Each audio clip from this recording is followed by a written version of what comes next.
Yes, guys, what is going on? Welcome back to the Adapt Performance Podcast. In today's episode, we are joined by Dan Howells. Okay, so if you do not know Dan, I'm going to give you a quick whistle-stop tour of who he is and why I've got him on the podcast. So first and foremost, which is probably the most important thing, is he is a dog lover, and we definitely get into that. And I think most of the time you can always trust somebody that loves our four-legged friend. So that's a big tick in my eyes. The second thing is he's had such a varied career, okay? And in S&C, he's done some EIS work. He's worked with England Sevens rugby. He's also been to America and gone into a sport that he knew nothing about and managed to create his own version of success in baseball, okay? So we definitely, use baseball as the vehicle throughout this podcast, but ultimately some of the things that you're going to take away from this, at least it's definitely what I took away from this, is the concept of lateral thinking and being really clear on what you're trying to get out of things and just challenging some of the biases and the thought processes. Okay, really, really good episode. I think you're going to enjoy it. I know I definitely enjoyed it, which makes these podcasts 10 times easier. In terms of that, actually, I think it's always cool to be honest with these podcasts and say sometimes you leave recording a podcast episode with a stranger pretty drained, because you've had to be a certain person and keep up with conversation that may be slightly outside of your scope at that time and your attention level. So sometimes it drains you, and then sometimes it just picks you up and absolutely kind of drags you through the day and just gives you that little burst of energy. And this was one of those, like, I'm bursting with energy, like fucking let's go. I'm buzzing. I think that just kind of speaks to Dan's energy and his passion for what he does and his knowledge, and yeah, just absolutely quality. So what I want to do then, what I want you to do for me, please, pretty please, is first and foremost go and follow Dan on his social media channels. Okay, so that is Collaborate Sports. Go over there. Just check out the stuff he's putting out. If you enjoy these podcasts and you enjoyed today, you're going to love what he puts out. And then the second thing is be on the lookout. All right. I want people to give me one thing that they took away from this podcast. Okay. So think of one thing throughout this podcast that you either took away. Maybe it was a phrase, maybe it was making you think about something slightly different, or maybe it was like a specific fact that you thought was super interesting. Okay. Find that one thing and share it on social media for us. So just screenshot the title screen, okay? And then share it on social media, tag me, tag Dan. One, it helps the podcast grow, but two, it actually lets us know about some of the things that we are speaking about and whether it's hitting home with certain people. It's always nice to get that kind of feedback. All right, so two things. Follow him. Second one is let us know something you took away from today. All right, so without further ado, let's get into the episode. This is Dan Howells. Yes, Dan, how are we doing, mate? You okay? I'm good. How are you? I'm very well, mate. I've been super busy today. I'm not usually busy on a Friday, but I've been all around Sheffield, done a full circumference, and now I'm back at the place I started at 7 a.m. this morning. But it's good. It's a good problem. What have you been up to today? So, do you know what? This morning I've been prepping for lecturing next week with sports coaches. So I've been doing a lecture preparation on a topic around technical models and bridging the gap, which actually, knowing what we're going to talk about, is probably going to come up today.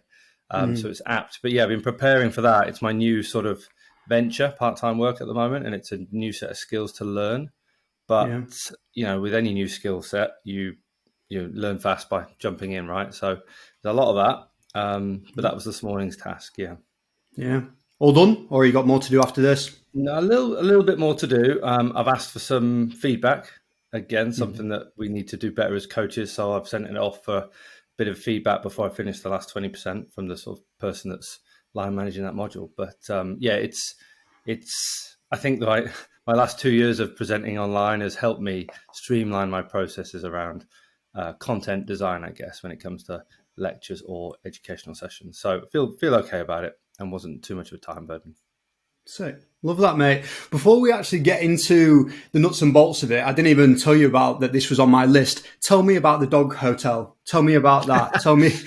I'm love that. Obviously doing a good job because people are starting to ask me about that without nudging anymore. Dog Hotels, the sausage staycation, you can find us on Instagram, is closed today. My little two are here in the room asleep, but I mean, look, it's probably apt to talk openly about it because I left full-time employment at the end of last year and had an idea in the run-up to Tokyo about investigating not passive income, but more income in other ways, and licensing for a dog boarding establishment was not that expensive, less than my website. So I went through that process, and then January 1st, we opened as a boarding service for home boarding service for sausage dogs exclusively. Being in West London, it's quite a niche, quite a lot of them around here with small houses and therefore small dogs. And we've been oversubscribed. We've been fully booked.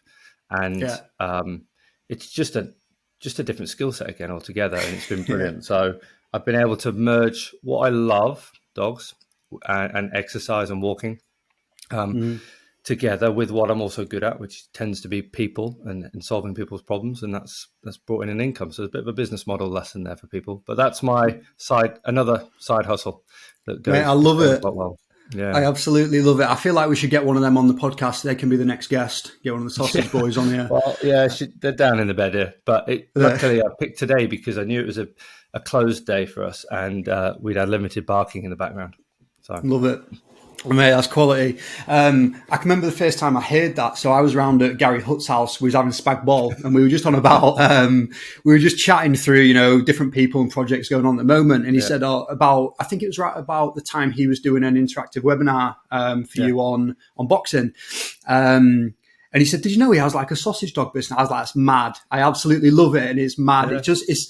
It makes sense, diversifying income and all those different things. It's anti-fragility, isn't it?" Yeah, and it's I guess I wish I put out a post yesterday on Twitter about 3 things I wish I'd done earlier in my career, and one of them was to think laterally about business and how skills are transferable. And I wish I'd done that earlier. I think there's smart kids, people, young coaches now who are starting to see the world like that. But I wish I'd done it a bit earlier, to be honest. We're actually going to scale back because it's a good problem to have that it's so successful, but we can control it in the way that we want. We're going to do 16 weeks, prices go up. There's a bit of business model lesson in that, and it becomes a bit more of an exclusive club for customers. So yeah, it's a good problem to have. That's the best. I love it. Okay, so let's move a little bit of a journey then. So who are you? We've kind of jumped to your business without kind of explaining who you are, what you've done, and where you're currently at now. Just a little bit of a whistle-stop tour for us, please, Dan. Yeah, so Dan Howells, been in coaching, I guess, nearly 20 years when you look at my education at university, because I was coaching at university. I went in as a sports science graduate, earned some extra money working for councils with after-school clubs and learning disability clubs, and realised I had a bit of a passion for coaching, but just thought that I could do that within rugby and maybe skill development, and went down the route of physiology. Had an interest in physiology because my degree was sciencey and lab-based mostly. And the perspective there was kind of pushed me towards that direction. The perspective of the degree pushed me into the perspective I had. I didn't have an open mind to think about strength and conditioning at the time. And I also played rugby to a decent level, so I had exposure to S&C coaches. And so I just thought I knew it because I had them. Run fast, lift heavy, have a protein shake, run far, more is more. And then I went over and did an internship in the States, which was focused on physiology, nutrition, biomechanics, and strength and conditioning. So it was a multitasking internship with the US ski team, and it was brilliant. As soon as I got there, my eyes were opened to eccentric methods, force diagnostics or strength diagnostics. And it just made me look at sport completely differently. And I've done this twice in my journey, which we'll talk about the other one later. But completely go out your comfort zone with a sport you have no emotional bias to, no known prior knowledge about, and you just look at it differently.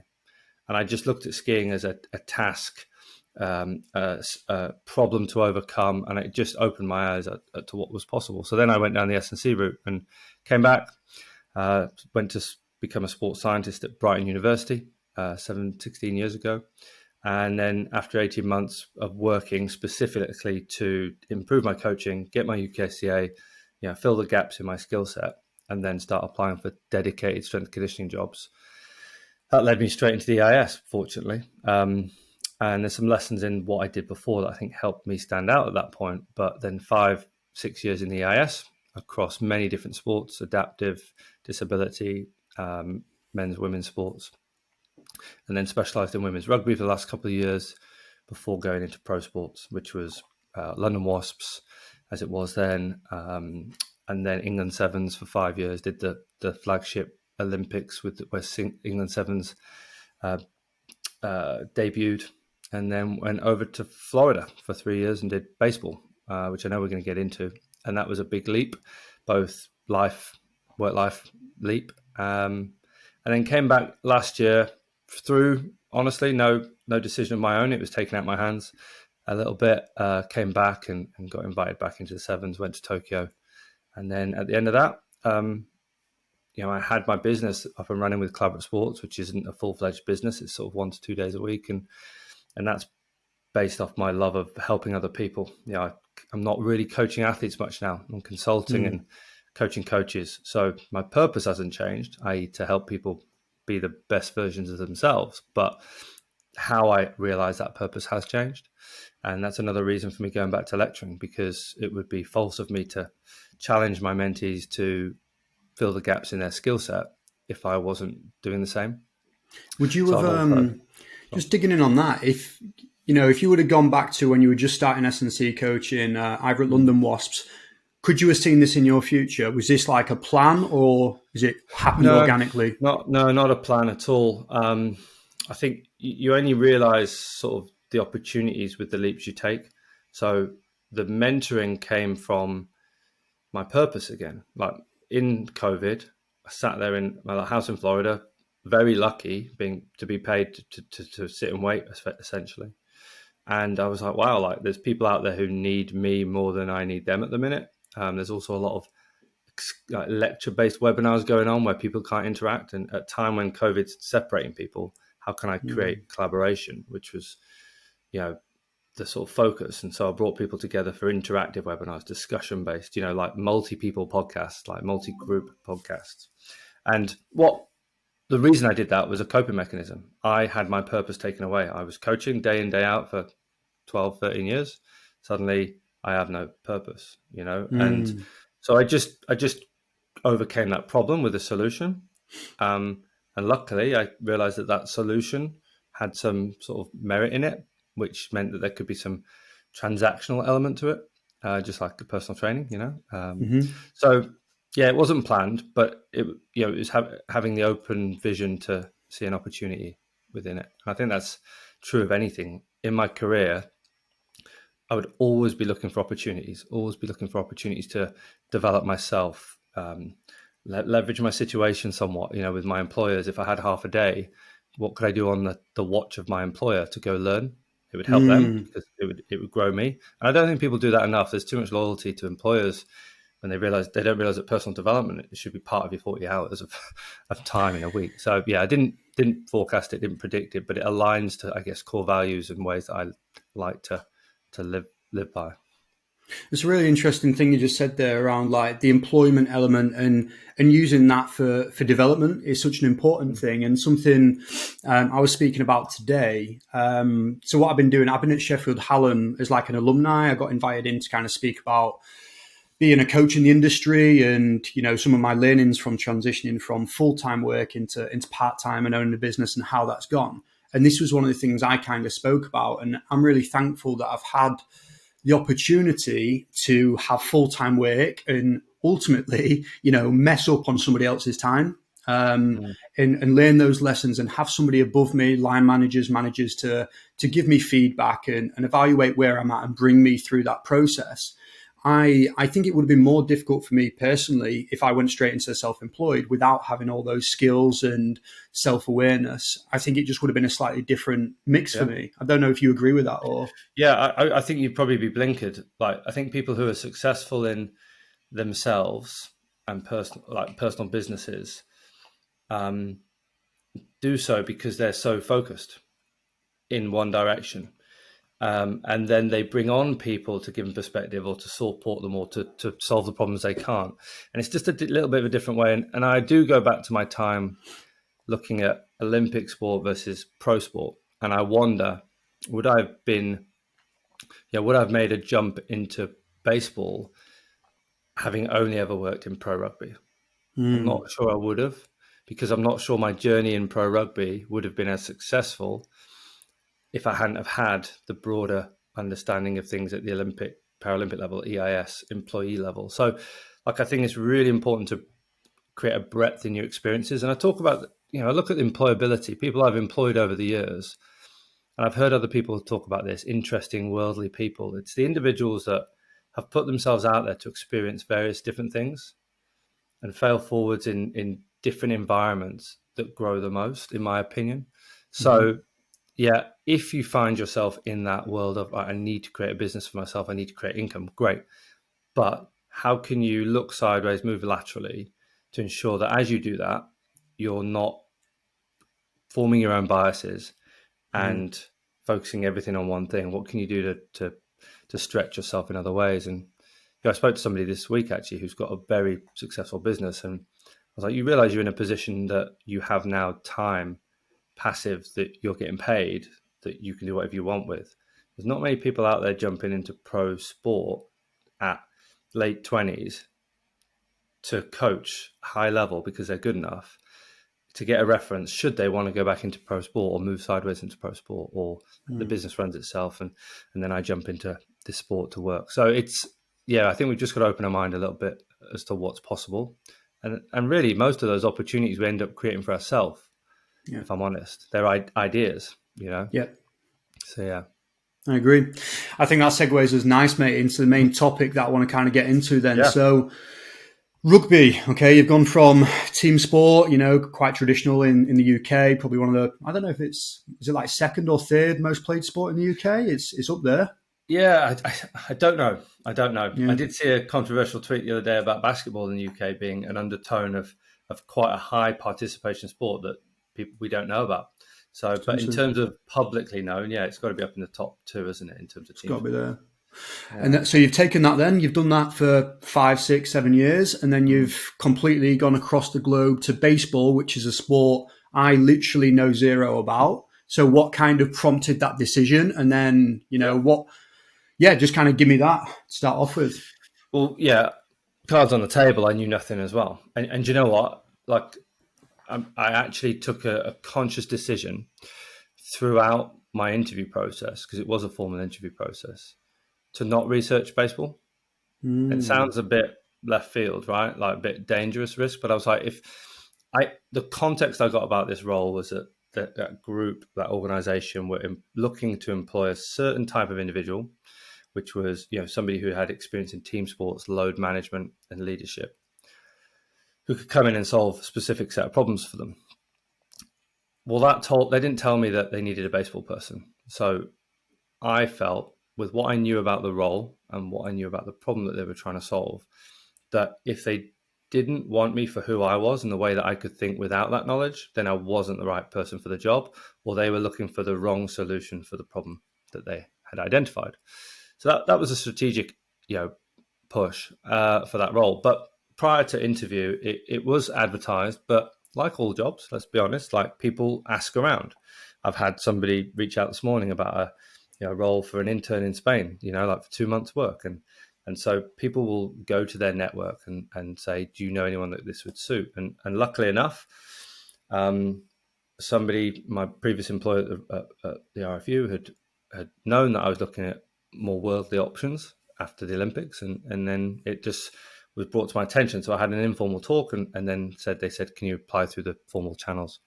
And I went through that quite rigorous process and ended up over there. But I knew nothing about it throughout the interview, and actually knew nothing about it on landing in the States. But that, again, strategic play, because English guy, rugby guy comes in, and you don't want to be the rugby guy or the British guy who says do it this way and expect people to jump. So again, from a leadership point of view, I openly spent my first 90 days being strategic.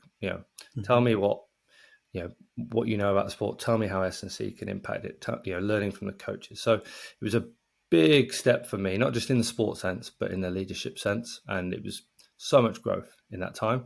And again, comes back to that earlier point of growth comes from discomfort. I'm a massive fan of that. Doesn't have to be awkward, but just out of your comfort zone is huge. for your growth. So that was massive for me. So it wouldn't be too dissimilar to you jumping across. It wasn't planned, and it was uncomfortable. So with that then, I guess I've definitely got sports I work with at the moment that are completely new to me, and I already kind of know the angle. What you're kind of getting at is when you're part of a sport or you've played that sport previously, you develop certain biases and you have the blinkers on to opportunities for development and adding impact and those types of things. And I've kind of thought about that around, I work in downhill mountain biking and cross-country mountain biking, and I've probably been on a bike twice and it both ended badly, so I'm not good at it. But, just like I said before, thinking laterally to some of the injury risks and little things like asking questions around, eyesight and where does that come into things, being able to visually scan. Do we check their eyes often? Do they get to the opticians regularly? Little things like that, I think, I don't know, maybe I'm blowing my own horn too much there, but I don't know if people would have thought of that if they were just in the sport. But so I was going to say, just to comment on that, you're absolutely right. And it comes, reverse engineering is bang on trend as a phrase, right? Yeah. And at least the perspective is moving towards that, right? I talk about this a lot. We learn explicitly and we learn about technique, technical models, executions, coaching cues, how to do things in the perfect sense. And then we get into the real world and realize 90% of that is applicable to 10% of the work we do, right? But it's also the wrong way of building your impact, right? Our jobs as practitioners, sports performance practitioners, is to improve an individual, help them realize their potential and create impact. But it's not necessarily win and lose, right? So you've got to go to the sport end. And this is where reverse engineering, I think, becomes still a bit blurry. You've got to go, what does success look like? I'm a big fan of that phrase, but I'm a big fan of digging into the detail. You've got a difference in my mentees who are working in schools, and we talk about adherence and enjoyment versus people who are working in professional environments who need to win every weekend. And so, again, the beauty of having other people to talk to is perspective that other people gain. But different environments are going to have different outcomes when it comes to what does success look like. Only when you answer that question can you dig deep into what are the impact opportunities. So key impact opportunities in baseball were hitting and pitching, no doubt, right? It's so simple. In rugby, it's a bit dirtier because it might be down to game model and how you want to play. But then we could build backwards and go, right, what are our enablers that help us achieve success in this way and disable us accordingly? So, strength plays quite significantly, right, in hitting. So we were able to establish specifically what types of lifts and actual force metrics influence hitting capability, which influence our ability to succeed, because home runs was a big scoring opportunity and a big percentage chance of winning. But that's only one part of the puzzle, because you've got, and my lecture today was about looking at technical, tactical, physical, mental, right? You've got technical models, and strength might allow you to hit the ball really, really well, and you may execute your skill really, really well. But from a tactical point of view, the biggest limiter to performance might be the fact that they have terrible eyesight and you don't know it. Which is why I bring this up, because it made me think about that. Or they deal poorly with anxiety, stress situations. They absolutely crush a ball out of the park because they've got the strength and the skill, but put them in a pressure cooker, they can't perform. So how are you tailoring your program design? And that's where bridging the gap is another thing that I'm really keen on. We're there to support coaches and athletes. We're not there to have our own lane and to dictate what we do and push our numbers on. We're there to help support, in spite of those numbers, moving those athletes towards progression. And that was what I really loved about baseball. It was so clean that we could have this bridging of the gap where I could do stuff in the gym that significantly improved front foot stiffness for a pitcher, because that was his limitation, because we had this clear idea about what we were working towards. May have been slightly misguided, but it was generally in the right ballpark. And I don't think we get in that ballpark enough. Hi guys, I'm just going to take a brief break in today's podcast to talk to you about the Adapt online strength and conditioning coaching service. At Adapt, we put the athlete first and make sure that the whole program is set up around them, their goals, their sport, and their lifestyle to achieve the best possible performances. Our aim is to deliver an elite level coaching experience that typically isn't always commercially available if not part of a professional club or performance pathway system. We communicate with our athletes on a weekly and sometimes daily basis, making changes in technique and making alterations to the program based on how you're performing on any given day. We also bring in experts from psychologists, nutritionists, and physiotherapists for online educational workshops to make sure we are giving you all the tools necessary to excel in your sport. So if you're looking to take your physicality to the next level and want to invest in yourself, head over to the website at adaptstrength.co.uk for more information, including some success stories of our current athletes, or drop me a message to set up a chat to discuss the options. Hope you're enjoying today's podcast, so let's get back to it. How did you go about that process then of being really specific in terms of bridging the gap? Was that a conversation between you, the technical coaches, and the athletes? How did you end up thinking, okay, it's front foot stiffness that is the thing there? Yeah. Like, how are you getting to that point? Yeah, a number of things. Like, people will all be leading in the right direction with rough, general right direction. So we know that pitching, like any skill, needs to look a certain way, right? Success leaves clues, right? The furthest javelin throwers, the fastest sprinters, the biggest jumpers, they're all got, the Franz Bosch type of tractors. They do common things. There's some differences, variations, but they generally coordinate in the same way. Mm-hmm. So that's the first thing, was just respecting that. The next thing was to actually ask the question to the people that matter. And in baseball, the people that matter are front office, GMs, your head of your managers, and go, what are we working towards here? Just to check.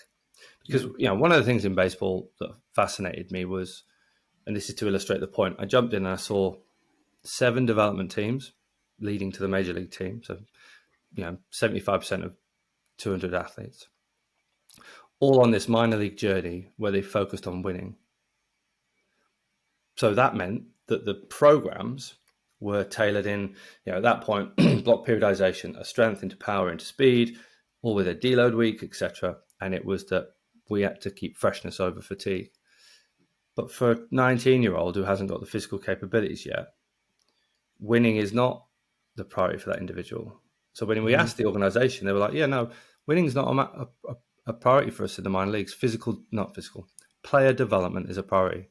So success was about getting your player from A to B, or A to Z, which was the major leagues, quickly and efficiently as possible to be a world-class player.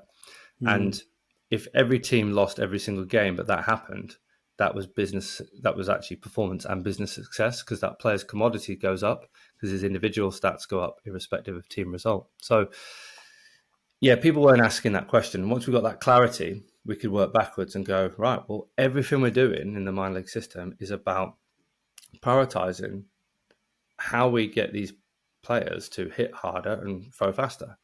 Now, yes, rest and freshness comes into that, but not as suddenly the priority, hierarchical need. It comes in there as a support decision. Then the next bit was we can't just guess when it comes to influencers. We have to go and look at critical determinants. So in the background, our sort of systems, processes, as well as people. Those are my 3 tiers of sort of like performance management: people, systems, and processes. So our systems and processes had to support the collection of evidence and the update of knowledge capture to inform decisions about future direction. Not just, all right, we think strength plays, so we're going to go chase it. We actually had to go prove that. So it was a year in the making of collection of data, small projects, presentations of relevant people, buy-in from staff and coaches to show them this information, to turn their heads and think differently and influence. And then we could, see the fruits of our labor, basically, which we've got to just before COVID. What did you come up with there? Like, what were some of those physical determinants? What were some of those things you were kind of hunting for, those enablers? Yeah, I think, well, I've said it a few times now, and without giving too much away, put simply, you look at the characteristics of somebody hitting a 100-mile-an-hour ball 450 feet. they have to be big and they have to be strong, and they have to be absolute strong, not relative. So the small dudes are already chasing a battle anyway. Some phenomenal small players out there who are very gifted, but they've probably got a bit of freak strength in them as well. But when you look at your pitches, they're all different shapes and sizes. They're in control of the ball. They don't have to overcome inertia in any way in terms of a ball, an object coming to them like in hitting. And you look at it and it's a lot more elastic. It's a lot more ballistic. Yet we were really training both cohorts of position in the same way. Generic strength, generic power, generic speed. It's specific in the sense of phase shift, but not really when you looked at tasks of those athletes, what they had to do repeatedly. So we went and looked at that, and generally speaking, the force, irrespective of time, impulse became a big player, and absolute strength became a big player for your hitters. Whereas your pitchers, strength wasn't an influencer. In fact, we were seeing that some of our strongest dudes were some of our slowest throwers. And so that begs the question, can you train people out of performance? Because they didn't come in as the weakest. They got strong throughout the journey. So essentially, you're creating an anti-performance model there, interestingly. So when we got clarity on that, we could be like, right, well, we just need 1.5 times body weight on a trap bar, and then we can move to specialized training. Like let's realize that fruitfully and have minimum effective dose in other ways for strength. So speaking generally, without giving too much away, that was a critical thing that then we were like, right, brilliant. We have a completely different strategy and vision to shape around our guys now. And you talked about athlete buy-in. At that point, when you've got evidence, you can show them the what, why, how. And that's what we don't do enough of is sort of, we educate generically, like the evidence says we should be doing this, but they don't care about the general. They want to know specifically to the sport or specifically to them as an individual. So we shaped everything, even if it was taking evidence from the research academic world, we packaged it in a baseball way, packaged it in a baseball language. And so buy-in was driven through that what, why, how, but with baseball themed within it.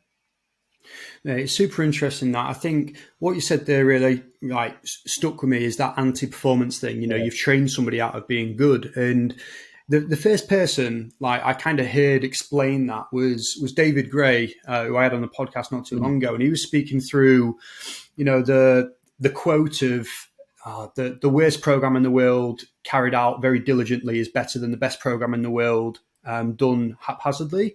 And he was like, I think that's totally wrong.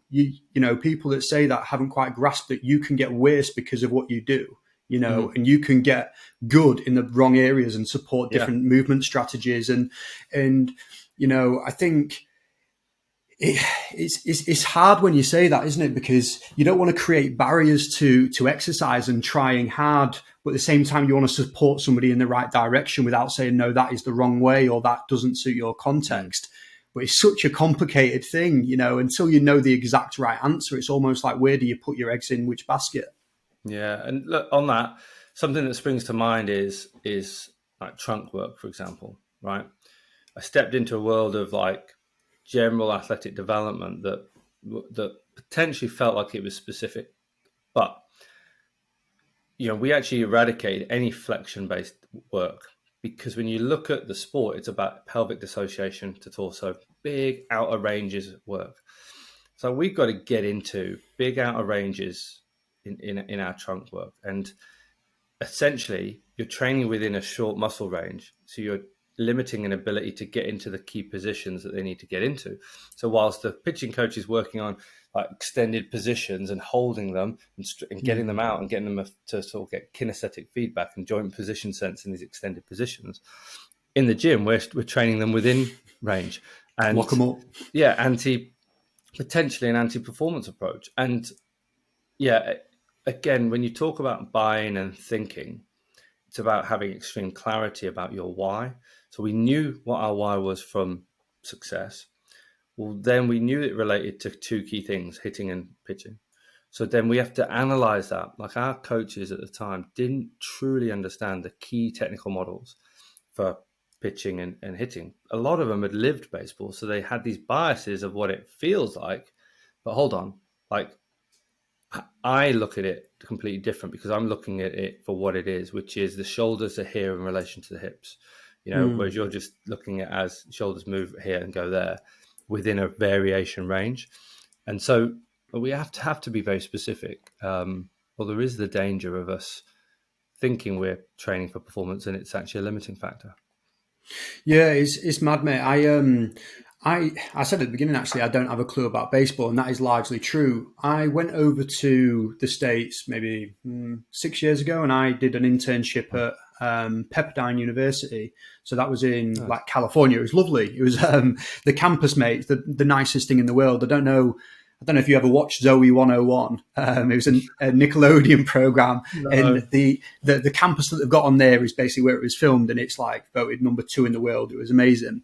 But anyway, so one of their big sports was baseball, and it was really interesting being a fly on the wall and seeing how the coaches spoke to the athletes and how the coaches spoke to each other about these sports. And it was very obvious to me initially, like what seemed supreme is that they were baseball guys that have just kind of moved through. Like there wasn't much of what you said there of like asking questions. And maybe I just wasn't hearing those conversations behind. That's also a thing. Maybe that's I don't have the facts. But is that always the case then? Is that something that's changed more recently where they're getting non-baseball guys in?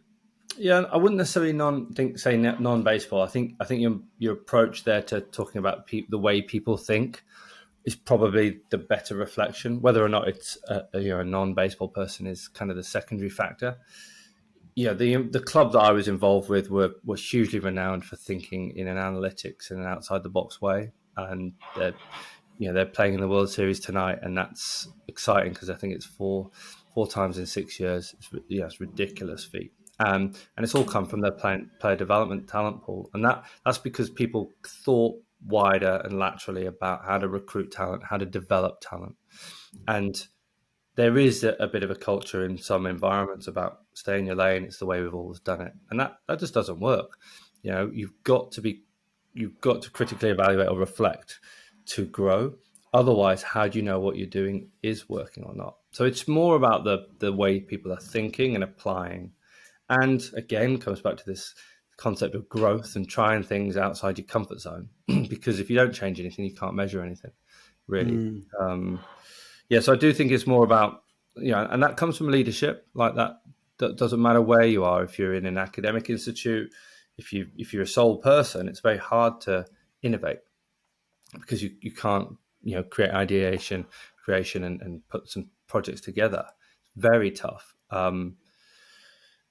So it doesn't really matter the environment. The thinking comes from probably the empowerment from the leadership as well, psychological safety of being able to think like that. And, I talk to my mentees who maybe aren't directed in that way. Okay, you can influence that the other way though. If I'm working with someone and they're not driven by growth or driven by sort of moving the needle or innovation, then I'm going to pitch to that person in what I call a what if manner. Nobody said, let's put a man on the moon. They said, what if we could put a man on the moon, right? And it's the same here. So what if we could get a clearer picture about physical development for our rowers? Oh, what do you mean? And then you start to explore it. That's just the engagement soft skill. So it can happen from down up if you haven't got the people leading you, but ultimately leadership does matter in that sense. And I had psychological safety to drive the sort of innovation forward in that way, in that environment. And again, like I said to you, I kind of researched that in my preparation for taking that role because I didn't want to be in an environment that was, we've always done it this way. And I knew I wasn't going to be stepping into that. Was there any kind of pushback from staff and higher ups in terms of that thinking, or were they all on board already? Were they open to those things? Was there any kind of disgruntled people? Yeah, I mean, not above me because they were the ones that had employed me. Definitely in my team, I had 13 S&C coaches and then another 16 athletic trainers who were in a discipline to the side of me, and I had to co-work with their head of athletic training, and that was difficult because the mindset in injury rehab is reactive, really. Let's be honest. It's like we've got to react to what happens in front of us, whereas S&C can actually be more proactive. So that was tough. But yeah, of course, like people who had worked in baseball all their lives knew better than me in many, many ways, in most ways. But I just added a different skill, and my skill was to think differently and bring out the best in the environment for them. I wasn't trying to quash what they brought to the table. Brought a lot of experience, and those guys were really the fundamental tools for me because I had to learn because I had no experiential knowledge, but I could take it on black and white value then and interpret it in different ways. The skill is being non-threatening, right? You've been in, let's say you've been in mountain biking for 15 years and I come in and manage you. Like if I'm saying, why do you do it this way and not that way? It's very different to, oh, talk me through how we do this. Yeah. So help me a lot understand. of it is the skills. A lot of it was the skills so I didn't really have too much friction when it came to that, to be honest. Saw other people get it, but I think it was down to soft skills.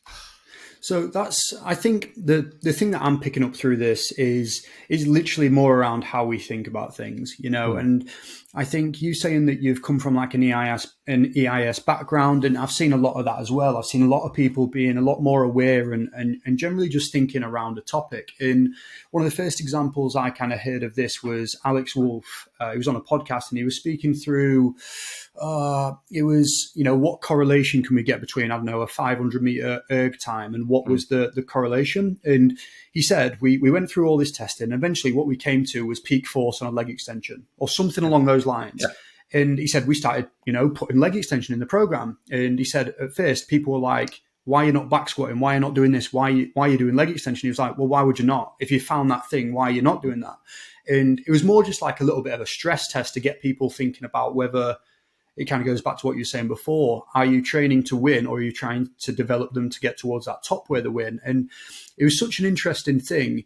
Do you think like where you're at the moment in terms of your thought process, is that come from the EIS, or have you always been that way, or have you picked it up along the way? Yeah, I'd probably say I have to give the EIS the sort of praise it deserves, really. Yes, I think, because although I was working in an environment with a team, I was actually multi-sport, but generally that environment now is allocation of service provider, i.e. S&C coach, to a team. The sort of not hierarchical, but the sort of technical leads down to the S&C coaches meant that there was this natural accountability. And what was really cool about that environment was that you weren't challenged in the sense of, why are you not doing this? It was like, what could you do to have more impact? It was always about moving the needle with success. And so Alex's way of thinking there, it resonates because I know him very well. We actually worked side by side in the IS, and I learned a lot from him and still do to this day. And that doesn't surprise me that resonated with you. But I think it probably does come from that, because I definitely wasn't taught it in university. And you don't get taught it through your accreditations. And I'm, as a lecturer now, one of the things I'm sort of hearing in my own study, because I'm studying for a postgrad academic practice certificate, is this criticality element of things and looking at things with a critical mind. And really that's just about like, what can we do, what can't we do, pros, cons. It's basically having a balance as opposed to a bias.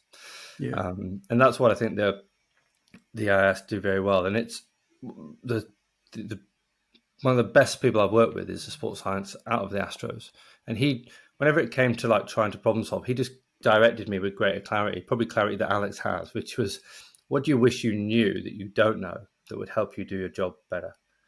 And once he started challenging me in that way, he guided my thinking. So I guess the lesson in that is you can't do that kind of thinking alone. And I'm sure Alex didn't do that thinking alone. He did it in conversation. He did it in that what if scenario, coffee chats. Like, what if we could do this? How could we do that? And that's just about a value of trying to be the best version of yourself you can be and not resting on laurels, really. And I think I would say about the EIS is I never felt under pressure, if I'm honest. I really loved that environment. I didn't truly feel under pressure because we all knew that success was about like moving everybody up in terms of closer to medals. So it was clear, but I also wasn't very closely attached to the sport. And also funding, my job, was reluctant on the results every 4 years, not every weekend. And so With the pressure was different. Yes, so that's going to be my question then. So you mean pressure in the bad sense, that dark cloud over your head? Do you feel Well, like you were still pushed to succeed, or do you think that could have been pushed a little bit more to get more out of you as a practitioner? no, I felt it was supportive in getting the best out of me because there wasn't the pressure, performance pressure, but there was the accountability pressure, Yeah. which was it generally, as I'm sure you'll agree, a lot more comfortable to deal with because you know it's actually in your control, whereas performance pressure is somewhat out of your control when you think about the sport and the people that are sort of fighting for you, you know. Mm. Um, but it was distant as well. It was distant pressure. It was so far ahead that you could manage it quite nicely. Whereas I think in performance sport, pressure is every day, every weekend, like as in professional performance sport, not necessarily Olympic things that you're in there every morning. The conversations I had with directors of rugby that were reactive in nature, emotional. I feel like you're a lot closer and front facing in that environment than I ever was in the IS. But I wasn't a part of a true performance model. Remember, I was a Mm. multi-sport practitioner. I worked with women's rugby. I wasn't like Alex. I wasn't like Gary, front facing with the technical coaches whose jobs are on the line if things don't go well. And so that maybe describes some of the differences in pressure. And I think pressure's needed to keep you accountable, but it's a sweet spot, right? It's being kept on your toes pressure, not reactive emotional pressure. Mm-hmm. No, I absolutely agree. I think that makes a lot Mm, of sense, mate. I think I've been in both of those situations. I feel, mm, had really good mentors that kind of hold you accountable and really do give brutal but honest feedback, and mm, kind of help you in that regard. And I've also had the complete opposite. We've all had nightmare bosses that just realistically get the absolute worst out here, and mm. are going to burn you out and take your soul. Talk to me about what you're currently doing, mate. Talk to me about Collaborate Sports and where you're kind of heading with this, this vision, this passion of yours. Yeah. Well, ultimately, there's a couple of things. I'm doing a bit of consultancy, so I still want to be involved in performance sport. I talk to my mentees about this. My needs and wants have changed, but my purpose hasn't. I talked about it earlier, right? My purpose is still to help people be better, improve, move forward each day. And I see myself as a support service. Like I'm there to help you get to where you need to be quicker than doing it alone. And so, yeah, Collaborate Sports was formed based on that problem I was trying to solve for myself, the coping mechanism back in COVID, and it's developed into something quite fruitful, something that I can give access to development opportunities for free.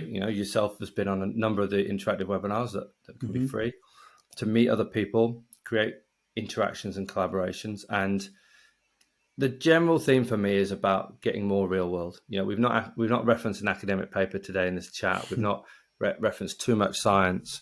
We've been very real, and that's what I've tried to do as an underpinning tone to what I'm doing with Collaborate Sports, which is this real world clarity and simplifying our world, creating a bit of a filter for people. So within that, that themes in everything we do, whether it's an interactive webinar for free or whether it's my mentorship or whether it's bespoke coaching one-on-one. And the bespoke coaching end is sort of like high level practitioners with very specific needs and problems to solve.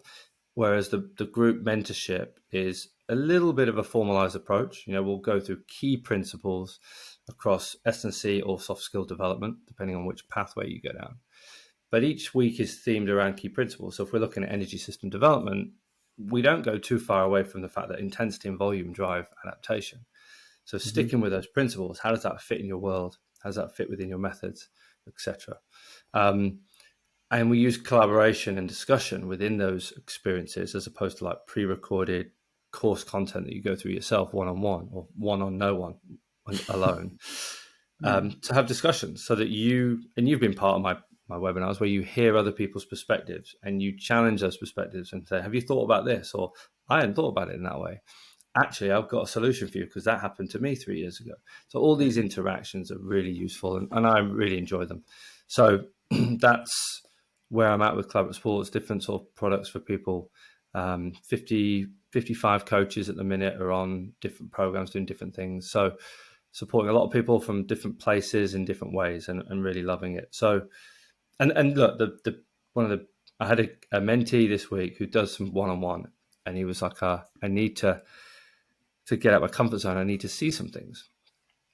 And the problem was that he didn't have the finances to potentially get himself to places. So he wanted to come to England and see different places.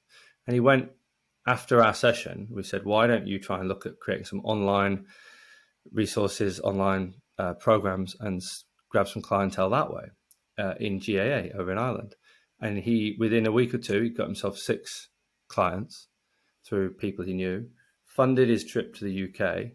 And then my relationship with him from a client point of view was like, well, let's get you in places. And he landed on Monday, went to Northampton Saints, then he went up to Loughborough Uni for the day Tuesday, GB7s Wednesday, yesterday Ealing Rugby in the morning, and then had 4 hours at the St Mary's Centre for Academic Practice, I think, with Stephen Patterson, and he saw 10 speakers last night and networked phenomenal.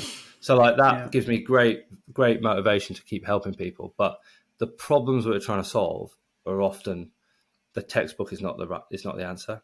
It's the experiences and the real world solutions that help people move once they've got their formal accreditations done. So that's sort of a snapshot of what I'm doing, and the mentorship. As this goes live, I think in November, there's an open enrollment for our programs that start in January. Small groups and small numbers. So if people hear and want to jump on, visit the website and sign up. I'll stick all that information in the show notes below, mate, just so people can do it. I'll do the heavy lifting. Mate, I think that's a perfect place to wrap up. I just want to thank you for your time there, mate. I think there's going to be so many takeaways for people, and I think it's going to be, they're not going to get the answers from this, but hopefully it's going to give them a lot more questions to dig into, and I think that's super powerful. So, thank you very much, Dan. That was sick. No, I appreciate it. And for those people who have unanswered questions, just get in touch, reach out on socials, and we'll try and help as best I can. Or, as I always say, point you in the direction of someone smarter who can help. Love that. Cheers, mate. Thank you. Appreciate it. Thanks for listening to the Adapt Performance podcast. Let me know what you thought about the episode by leaving a review or sending me a direct message. I'm all for receiving the honest feedback to make sure the episodes grow and get better and better. Like, share, subscribing and following all goes a long way to making sure the podcast reaches the right people. Thanks a lot. Catch you next time.